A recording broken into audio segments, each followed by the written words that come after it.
What is going on, everyone? Welcome back. And this week on the show, I am going to tackle some thoughts on negotiation and really in communication that I overheard on some content that I was consuming with a guy named Voss.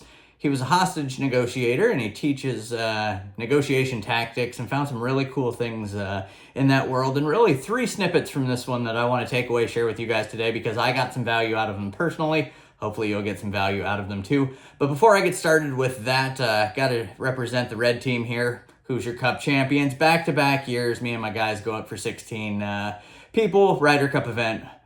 Whole weekend long. Lot of fun. Memories for life. Go red team, guys. So back to it.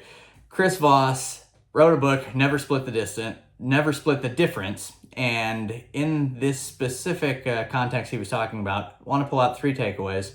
The first one was a line that he said can really get the other side to open up, to get them talking, and it was to pose a question back.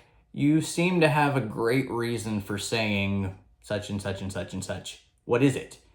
And just to get somebody to continue to clarify, to continue to get to the root of an issue so that you can better understand where they're coming from, or maybe they'll say something that gives you the clarity you need to know how to respond. The next one came from a story. He was having a conversation with a hostess at a restaurant, and there was an entire section of the restaurant that was not available to be sat at because there was some big party coming.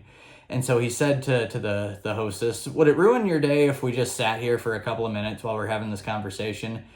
And that phrase, "would it ruin your day if," "would it ruin your afternoon if," got the hostess to respond that, "No, we've got this whole section set up. Somebody's coming at 6:00 p.m. They're all going to be here." And his response back was, "Well, we'll be out of here by like 4:30. That's no big deal at all." And so, of course, they let him sit there for a couple of minutes. Everything was fine. But it was this idea of, would it ruin your afternoon if we did this?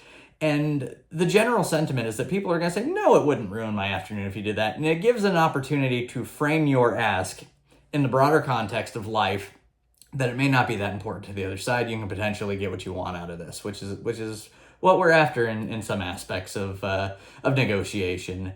And the last thing that he said that I got some value out of was to not be self-centered when you're listening. And there were two phrases that were basically paradoxes of one another. The first was, "I think you're upset." And that's an I statement. That's making the conversation about me. The opposite of that was, "You seem upset." That's making the conversation about you. This is me listening to you now. And so subtle nuances to saying the same things can have a profound impact on the different discussion points that you're having and how someone receives the words that you're saying. Because even though those two sentences are both just a couple of words and they convey the same information, how they might be received is a little different.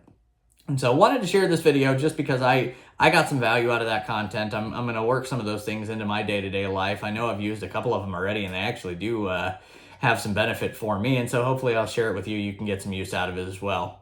So that's going to wrap up this episode of the show to a close. Hopefully you can get in touch with me in the comments if you got any feedback, topics, coverage ideas for the show, or if you just want to talk real estate with me. There's my sign back there. You can get in touch with me either in the comments or at that number. Take a screen capture of this, or at indeedwall.com. Can always get in touch. Always love talking about real estate. So that'll bring this episode of the show to a close. Anthony Drew Gary here, host of the How To Show, signing off.